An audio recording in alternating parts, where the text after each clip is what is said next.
एक कहावत है ढाका विधानसभा में, जो अभिजीत सिंह कहेंगे वही पवन जायसवाल करेंगे। हम जे कहिले हम जेकर विरोध करीले उहे वर्तमान कर पावलन। तो बड़ी बात कह रहे हमारे स्टूडेंट हैं वो। जैसे मैं कहता हूँ कि विधायक का मतलब एक वकील। हैं। अब आजकल वो बोलना शुरू किए हैं, 4 साल पहले तो नहीं बोलते थे। और मेरा 4 साल पहले भी, मेरा 16 में भी स्टेटमेंट देखिए, 2018 में भी स्टेटमेंट देखिए। मैं कहता था कि आप एक वकील को चुनिए। यहाँ ITI कॉलेज भलवा में खुला, आप विधायक थे, आपने 30% या 20% जो बच्चों को, स्थानीय बच्चों को जो नौकरी लग सकती थी, उसकी वैकेंसी आज तक नहीं निकली। आपने कभी सदन में आवाज उठाया? रही बात कि गोबर, सनातन का ये अपमान है, ये विपक्ष का कहाँ अपमान है? भाई गोबर से तो गौरी गणेश बनाते हैं, तभी तो पूजा हमारी शुद्ध होती है। हम गोबर से अगर दूरा नहीं निपे तो शुभ काम का शुरुआत नहीं होगा। तो ये तो आप सनातन के लोगों का अपमान कर रहे हैं। क्योंकि अगर आप अपने विपक्ष के लोगों के खिलाफ ऐसे शब्दों का इस्तेमाल करते हैं तो ये बताता है कि आप दिवालियापन के शिकार हो चुके हैं। और बिहार उस दहलीज पे खड़ी है जहां से बिहार में विधानसभा चुनाव होने हैं और महज कुछ ही महीने बच गए।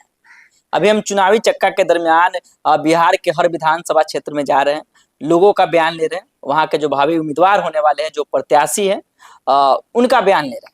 अभी हमारी मौजूदगी ढाका विधानसभा के घोड़ासान प्रखंड में, और अभी हमारे साथ ढाका विधानसभा के पूर्व प्रत्याशी अभिजीत सिंह चौहान जी। आज इनसे चर्चा करेंगे। इनका बहुत बड़ा प्रेस कॉन्फ्रेंस था, ढाका विधानसभा के कई सारे मुद्दों पर इन्होंने बात किया। इनसे बात करेंगे। सबसे पहले हमारे चैनल पर आपका बहुत बहुत स्वागत है। बहुत बहुत धन्यवाद आपका यहाँ आने के। कैसे है? बिल्कुल बढ़िया, आप कैसे हैं? और क्षेत्र में जा रहे हैं, लोगों से मिल रहा है, काफी अब अलग विजुअल आपकी आ रही है।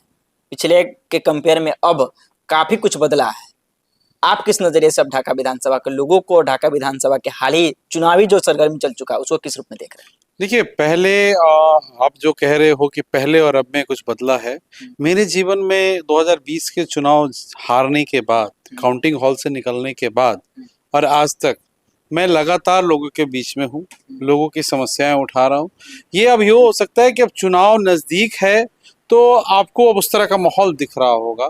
मैं पिछले 4.5 सालों से अपने 37 पंचायत के लोगों के बीच में आता जाता रहा हूँ, उनकी समस्याओं को उठाता रहा हूँ, उनकी जो बेसिक नीड्स हैं, जो ज़रूरतें हैं, जितना सक्षम हो सकता हूँ उसकी पूरी करने की कोशिश भी करता हूँ। क्योंकि मेरे लिए जो राजनीति का पैमाना है वो सेवादारी है।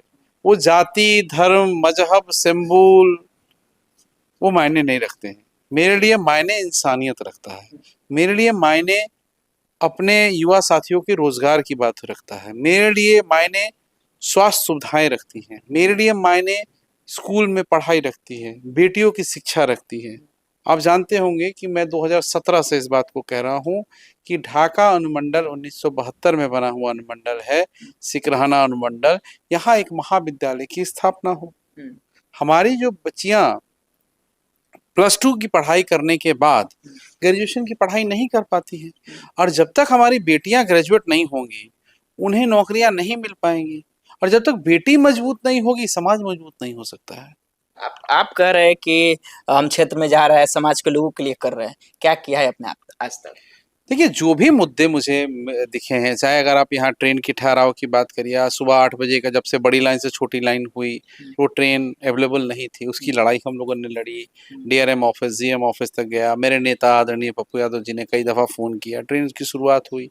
सरकारी बस पड़ाव घोड़ासान में हो, ढाका में हो, चैनपुर में हो, उसके लिए हमने घोड़ासान में धरना प्रदर्शन भी किया।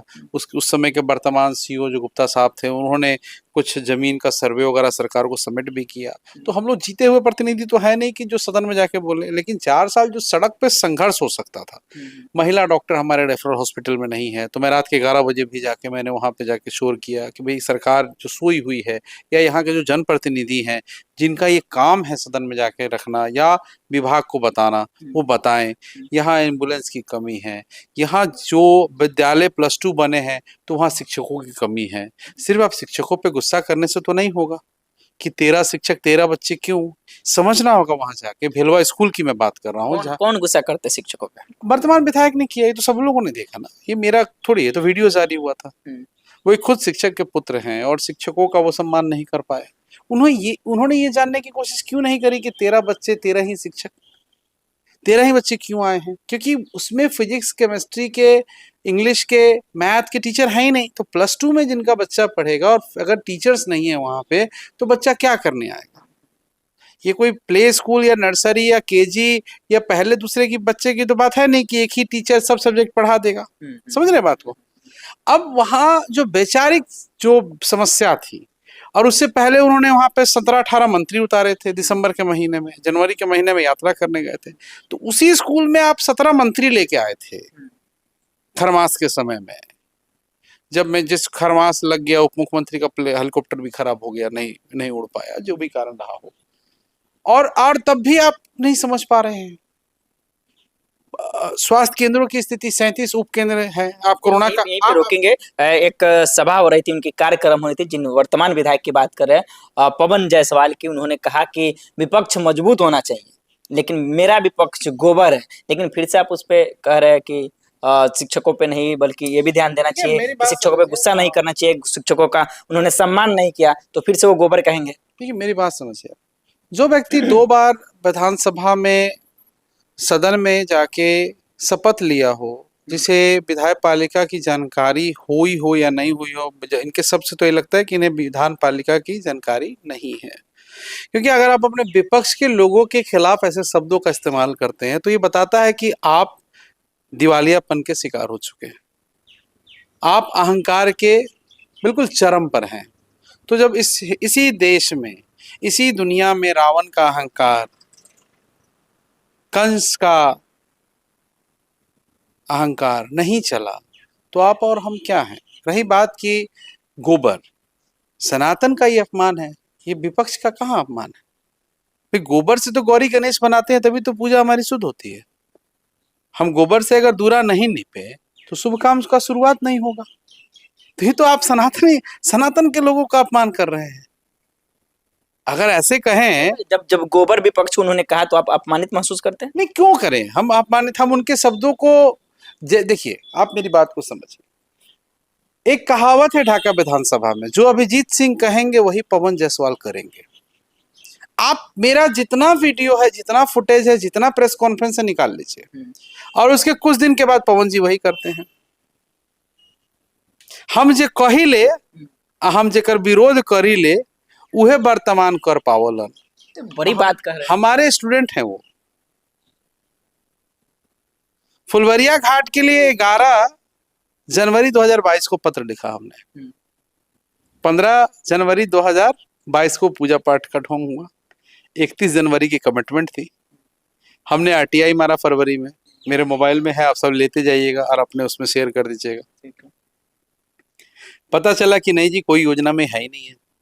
फिर हम लोग जनता दरबार गए, एक अधिकारी मिले, हमें जब जानकारी हुई कि नहीं, कोई योजना में है ही नहीं, तो इसको अब योजना में डलवाना पड़ेगा।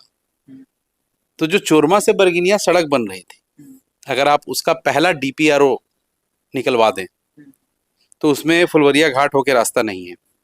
मैं ऑन कैमरा स्टेटमेंट दे रहा हूँ ये।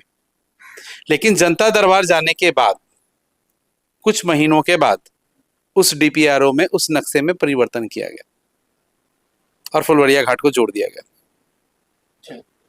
और तब वो फुलवरिया घाट का निर्माण हुआ। इसमें विधायक का कोई योगदान नहीं है, पहली बात। दूसरी बात, यहाँ ITI कॉलेज भलवा में खुला, आप विधायक थे, आपने 30% या 20% जो बच्चों को, स्थानीय बच्चों को जो नौकरी लग सकती थी, उसकी वैकेंसी आज तक नहीं निकली। आपने कभी सदन में आवाज उठाया? रीगा चीनी मिल चालू हो गया।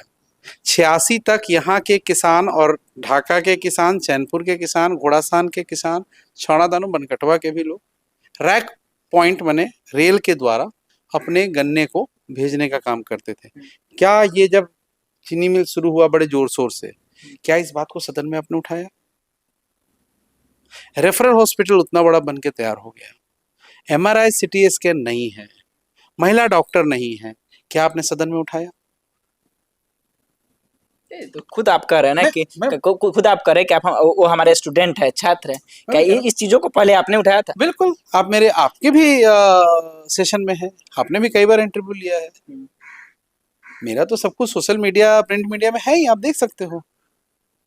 मैं कोरोना काल में स्वास्थ्य उपकेंद्रों में मैं चक्कर लगा रहा था, वो भी आप देख लीजिए। मैं जितनी बातें आपको कह रहा हूँ उसका प्रमाण मेरे फेसबुक आईडी पे है, मेरे सोशल मीडिया पे है, मेरे इंस्टा पे है, मेरे यूट्यूब पे है, अच्छा, जाके नहीं नहीं नहीं, आप न सत्ता में है, न सरकार में है, न विधायक है, न मंत्री है, न कुछ है, लेकिन फिर भी आप जो वर्तमान के यहाँ के विधायक है और दो दो बार के विधायक है, एक बार निर्दलीय और एक बार टिकट से, उनको आप अपना छात्र मान रहे हैं, स्टूडेंट बता रहे हैं, ये बहुत क्योंकि बड़ी बात कर रहे हो, उनको नीच दिखाने की कोशिश नहीं कर नहीं रहे हैं नहीं आप। नहीं नहीं, मेरा मेरा ये कोई कॉन्सेप्ट नहीं है। मैं किसी भी व्यक्ति को नीचा नहीं दिखाना चाहता हूँ, मेरा ये कॉन्सेप्ट ही नहीं है। स्टूडेंट कहने का मतलब ये हुआ, तात्पर्य ये हुआ कि जो मैं कहता हूँ वही वो करते हैं। उनके पास अपनी कोई प्लानिंग नहीं है। जैसे मैं कहता हूँ कि विधायक का मतलब एक वकील, अब आजकल वो बोलना शुरू किए हैं, 4 साल पहले तो नहीं बोलते थे। और मेरा 4 साल पहले भी, मेरा 16 में भी स्टेटमेंट देखिए, 2018 में भी स्टेटमेंट देखिए, मैं कहता था कि आप एक वकील को चुनिए जो आपकी वकालत कर सके। ढाका में जब वो विधानसभा में आता हो तो एक अच्छा मॉनिटर बने, वो एक कमेटी का हेड हो, विधायक एक कमेटी का, कि भाई मुखिया जी, आज आप मुखिया समिति, सरपंच, जिला परिषद के फंडों पर अपना नाम लिखवा के फोटो खिंचवा रहे हो। मैं कहता हूँ 37 पंचायत है, 5 जिला परिषद है, कई समितियां हैं, आप उनको लेके जिस समय जीते उसी समय अपने कॉन्सेप्ट को लेके बैठते कि मेरा ये मास्टर प्लान है। भाई अभिजीत सिंह जीतेगा तो एक बार नाली बनेगी और वो 7 साल 10 साल 15 साल चलेगी। इनका नहीं चलता। आप यहाँ से देख लीजिए, अभी नाली बन रहा है, ये रामासीत सिंह चौक से कर्पूरी चौक पर जाके देख लीजिए, अभी जाइए। ये रामासीत सिंह चौक मेरे घर के बगल में है, मेरे दादा के नाम पे है। वहां से लेके आप अम्बेडकर चौक तक चले जाइए, आप नाली देखिए, बना है तो बनता जा रहा है, टूटता जा रहा है। एलियो के एग्जीक्यूटिव को भी मैंने कहा